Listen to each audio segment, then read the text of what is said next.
Ladies and gentlemen, welcome back to another review.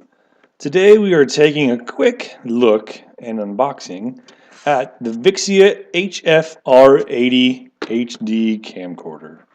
Let's open it.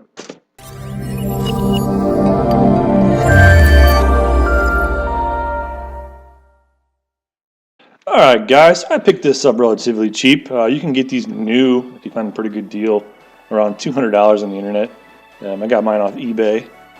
So we're going to go ahead and get this open and check it out. If you don't know really what this is it's a fairly entry-level handheld camcorder. It does have some pretty cool features on it though. It's got like 57 times zoom. It has 16 gigabytes of built-in flash memory, so you don't have to use a SD card with it. It also shoots only in MP4. This is a new change they did this year. I used to shoot in AVHD and some other formats, but this year they slimmed it down to only MP4, which is actually great for uploading to YouTube and internet like that. It's a great format. It's got a 3-inch captive touch panel LCD. That's this here on the side. We'll take a look at that one once we get it open. It looks like it does come with the HDMI, so that's pretty cool. What else? It takes SD card. You put SD card in on top of the 16 gigs of memory built in. Actually, if you put the SD card in, it's going to record only to the SD card. Or if you don't have the SD card, it's going to record only to the internal storage. So it's not going to record to both at the same time. That was kind of weird, but I think I'm pretty much just only going to use the SD card because it makes it a lot easier to remove the card and upload it to your computer or editing software or what have you. So what else we got on the box here? Highlight priority, Wi-Fi certified. This does actually have Wi-Fi capabilities. A lot of this stuff doesn't really mean anything to me. HD video lens. Battery duration, maximum recording time, MP4 at 17 Mbps. I'm looking at about 180 to 120 minutes. So that's with the internal storage. So yeah, that's going to be a pretty good battery length there. So that's a lot of recording. The box is pretty straightforward. So let's crank this baby open and see what we got in here. Okay, first things first, we have a warranty card. Then we have a user manual. English, France, and Espanol. Pretty big info packet here.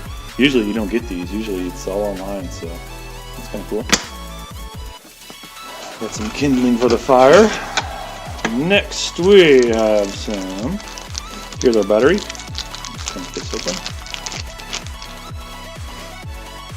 Let's take a look here. This says, I'm trying to see some specs on it. 3.8 volts, 2,685 milliamp hours, 9.7 watt hour battery. So a decent sized battery, as you can see. Here's our supplied USB cable. Next we have our, this would be, cool, our HDMI cable. This is for connecting it to TV or what have you. And one of the features I do want to test that I've looked up and I can't find an answer to is if you can actually plug this into the camera, plug this into a TV, and have it a live feed while you're recording. Basically a big monitor so you can see what you're recording. I don't know if that's going to work, but we're going to test it. And then next we have our AC adapter. There's our camera plug. And we plug into the wall. Compact power adapter. So that's cool. Our specs here, 100 volts to 200 volts, 50, 60 hertz. And output is 5.3 volts at 1.5 amps. That is like a proprietary, you know what I'm trying to say, connector. And then I think the only thing left in here is the actual camera. Let's pull this out. Make sure nothing's hiding in this box. That looks like it. Get on out of here. Alright, now, the camera. As you can see, I do have pretty big hands, but this camera is actually pretty small. It does resemble, one of the old 90s style cameras, except a lot smaller. It has a nice hand strap here, so you can do one-hand operation, not worry about dropping. Here's where our battery connects. It's going to slide up the back here. Here's our touchscreen. This is a 3-inch. And one of the great features for this, a lot of people use these type of cameras for vlogging, is this screen will actually flip all the way around. So you can actually pull it like this, see what's going on, and see what you're recording. You can actually see yourself on there, make sure you're in frame. So that makes it really cool. Let's look at some of the buttons on the side here. We have our on-off button. We have our play button. Here's our HDMI out, our USB. We have another great feature. We have actually monitoring capabilities via headphones or earbuds, whatever. You plug that in, you're able to hear what this is recording. And also, I'm going to be using this a lot, it has a microphone input. So if you have a microphone with a 3.5 millimeter end on it, you plug it right in and you will bypass the onboard mic and you will use your own. Like if you have a lav mic or a shotgun mic, you can use that. One of the downfalls to that is there's no shoe on it. There's no easy place to mount a shotgun mic on top, so you have to get kind of creative, either Velcro or some hot glue, or you have to figure out your own way to do that. But for all intents and purposes, it's actually really, really cool to have that jack there. This is where our SD card goes, right here. SD card open, slides right in there. The bottom does have a tripod adapter here. You can go ahead and screw that in. It has a shutter that you do have to manually open and close. This will not open and close on its own when you start recording. So that's could be good, could be bad, but just don't forget it, otherwise you're not going to record anything. And on this side, we just have our start and stop record button. So you can see it's pretty ergonomic, fits in your hand well. I didn't have to adjust it, it's perfect. You can hold it with one hand, hit this, boom, boom, boom. And then with your pointer finger on top here, you actually have your zoom feature in and out. This is a 32x optical zoom, and then on top of that there is actually some digital zoom. And what's also great about this camera is it claims to have a 3-axis stabilization, this way, and this way. So hopefully that works pretty well. If you're walking and trying to record, it's really going to try and take out some of the mumble and jumble bouncing around. So let me go ahead and get this battery in, get the SD card in, and we'll go from there. Okay, I'm going to put in, this is a micro SD adapter here, but this is a 32, I believe, or no, this is a 64 gig. This does take the full-size SD cards. I thought it would probably take the minis, but I'll just use this little adapter and it should work. So that's going to slide right in here like this. Nice little click to lock it in. Close our door. Now let's throw our battery on. You can see it's pretty simple. Looks like it just pops in and snaps in place. So it is a little bit bigger with the battery on, but overall not too bad. Still fits in your hand pretty good. I actually like that battery on there. It kind of gives it a little more stability in your hand, not so wobbly that way. So let's see if she powers on, shall we? So let's hit her on-off button right here. We have lights, an access light and a power charge light. Charge the battery back. Cool. Task in progress, do not disconnect. I guess it's maybe formatting or something like that. And it appears our battery is dead. Be right back.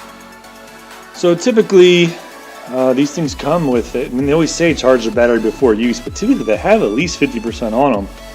So I don't know what's up with that, but let's see if we can figure out if we can plug this in with the battery pack on it. And I don't see a connector to do that. Oh, here it is right here. Right on the side, DC in 5.3 volts. Let's go ahead and connect that, and just see if we'll be able to play with it while it's charging. Alright, so we have a red charge light up here. And let's give it a second, and we'll see if this thing turns on. Okay, looks like it's going to work. Let this thing come up. Here we go, and then now we're to our setup screen. First things first is the language. I'm speaking English, or at least trying to. Exactly how this works if we click that. Okay. Year. That's good enough for now. Date time, we'll call that good. Okay. Okay, record media for movies. This is asking us where you want to store it, either in the built-in memory or SD card. It says movies are saved in the camcorder's built-in memory. You can copy movies to a memory card. Recording time remaining. 2 hours. So that 16 gigs inside is going to give you about 2 hours of recording time, depending on quality. But we're going to do the SD card. You can see that jumps way up to 8 hours recording time. So if you're out on vacation or whatever, you can put a lot of video on this thing. Mind you, you're going to have to charge the battery a few times, but you can put a lot of video. So we're going to go ahead and pick SD card. Photos, same thing. Go ahead and put those in the SD card. Setup is complete. To change setting, press the home button on the screen. So there we go. Date and time is wrong, but whatever. Check whether lens cover is open. Like I said, we have to flip this. There we go. Lens cover is open. And here's our camera. So let's go ahead and give this something to look at. A little speaker here. And let's do a little zoom test with our finger on top. Zoom on in. Zoom out. We'll hit our record button over here. As you can see, we have a red light for recording. A little flower there means it's in macro mode. And we'll go ahead and zoom in. You can see what this looks like. A little blurry, and it's focusing. Trying to focus. Zoom back out a little bit. There we go. So zoom looks pretty good. That's all the way out. And that is all the way in. So we are actually really close to this. So it's going to be blurry zooming in, but not bad. We'll hit this button to stop recording. Cool. If you want to take a picture, you can hit this button right here. There's your picture. Now, to review the footage, let's go ahead and hit this play button on the side here. And here we go. We have our SD, obviously. There's our video we took. For recording, little flower there means it's in macro mode. This does have a built-in microphone, so that's pretty cool. Doesn't sound the best, but it does have a built-in mic. Then you can touch the screen, you can stop, you can fast forward. You can change the volume. Tells you the when it was shot, how long it was, 17 megabits per second, MP4 format, and so yeah, not bad. Go ahead and stop that. And from here you can edit it, you can delete them. So you don't actually have to take the SD card out to delete files, you can do it all on the camera. So that's not bad. Let's go ahead and see if we can get to our menu. I don't really know how to do that. Menu button, let's go here. There we go. Movie playback, so we just go. Photo playback, let's go into there. And there's the one photo that we took. Go back here. Other settings, adjust the camcorder's various settings to your preferences. Select music, that is slideshow transition. Display date and time, output display, output on, screen display on, LCD. You can change your brightness, you can change your backlight, HDMI status, let's just do video, okay, TV type, cool. Then we have our language, our time zone, date and time, view assistance is on, lock file is off. I guess if you will give you the extra step to delete them or something like that. Maybe headphones, you can switch this if you want the audio video out, which is like a stereo looking at, or headphones. Maybe volume, notification sound, that's the beeping. Battery info, remaining playback time 13 minutes. So yeah, obviously I have it charging right now, so that's not going to be very hot. That's a cool feature. What else do we got? If you can display it in feet or grams, we'll leave it on feet. File numbering. That if you would like. Auto power off. Turn that off for now. Power on using LCD panel, USB type connection. Connect station, that's Canon's software. We're going to leave that to computer. NFC is on, so that's cool. If you have a phone bot, you can, with NFC capabilities, you can transfer photos that way, so that could save some time. Our MAC address, certification logo display, so yeah, that's that. Not bad. Pretty cool menu. I do like this touchscreen. It's very, very responsive. Unlike the old camcorders I've had, they've been very, gotta really, push these screens. But this one, it's almost like a smartphone. You just barely tap it and it works pretty good. So, What else we got? Here's our Wi-Fi setup. Use Wi-Fi functions such as uploading recordings to the web or saving recordings wirelessly. So, Camera Connect, use the app on to play back and save camcorder knows footage. What's this? To web, share your recordings with family and friends on the web. And then we have our settings. So if I just for fun, let's see what this says. USB connect to a computer and setup for Canon Image Gateway are required.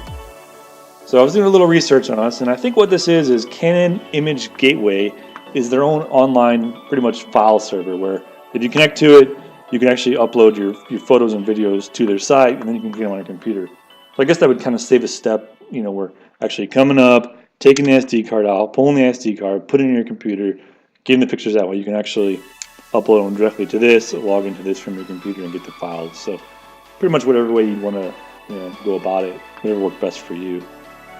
So Camera Connect, let's see what that says. It's not going to work because obviously I don't have anything near it. So yeah, let's do a little test shot. We'll go ahead and do some close-ups. We'll do some outside in the daylight and stuff like that. This says NFC compatible devices. Touch the device to the camcorder's touch point. Okay. Other devices and push launch. So yeah, this is for the NFC stuff. So we're not going to do that right now. But you can see it. That's something that interested you. Hey, it's there. Go ahead and use it. So like I said, we're going to go ahead and throw some test footage in here, give you a shot, and let you see what it's like. Alright, ladies and gentlemen, I have my camera and I also have a TV here. Now I'm going to test if I can actually hook up to the TV via HDMI, and in fact we can actually use this TV as a live output monitor for this while we are recording. So what I'm going to do is I'm going to go ahead and plug this into our HDMI port here on the side.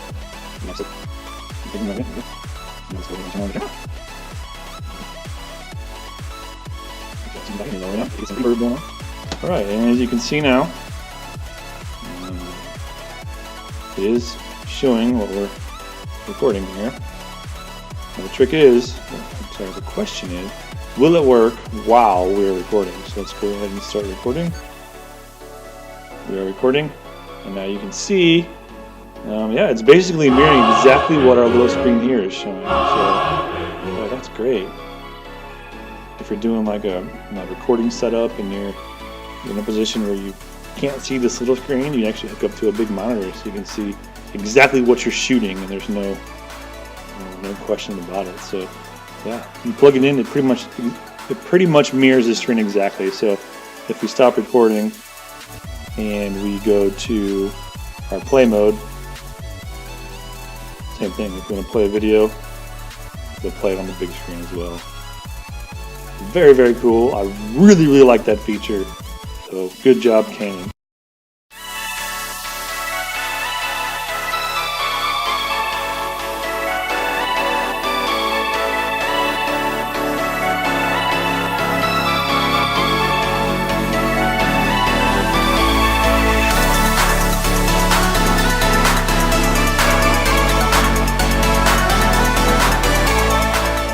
Alright, so the Vixia R80. Well, I've been using it for a while, a couple days now, and I gotta say, this is a pretty nice little camera. I mean, it shoots very, very well. Obviously, it's not as good as a high-dollar, $1,000 camera, but it shoots great for the entry-level video maker. If you want to record kids playing sports, or you want to go on a vacation, this would be a great camera to take. Also, if you want to do a vlog-style camera, it's great for that too. Obviously with the rotating display here, it works very, very well. You can see it turns on when you open it. That's a cool feature. But yeah, it's a great little camera. One thing I would like to share, this is the HF-R80. Last year's model, I believe, was the HF-R70. The year before was the 60, and so on. And basically, this compared to last year's model is pretty much the same camera. It has the same sensors in it, it has the same battery. And basically all it has is a little bit different software. So, I mean, if you want to save a little bit of money, buy last year's model. You can probably, get them for maybe half the price if you find a used one. So, it's a good camera if you want to save some money. You're not, I'm not crazy with having the latest and greatest stuff. Look at the last year's model. That's something to definitely consider. But overall, good camera. I plan on using it a lot. So yeah, leave me a comment below. Let me know what you thought of this video. Let me know what you think about this camera if you own one. Yeah, let's do a little discussion going. So once again, if you like this video, go ahead and leave me a thumbs up. If you didn't, thumbs down it. Either way, you're giving me feedback, and that is a good thing. So until next time, thanks for watching. See ya.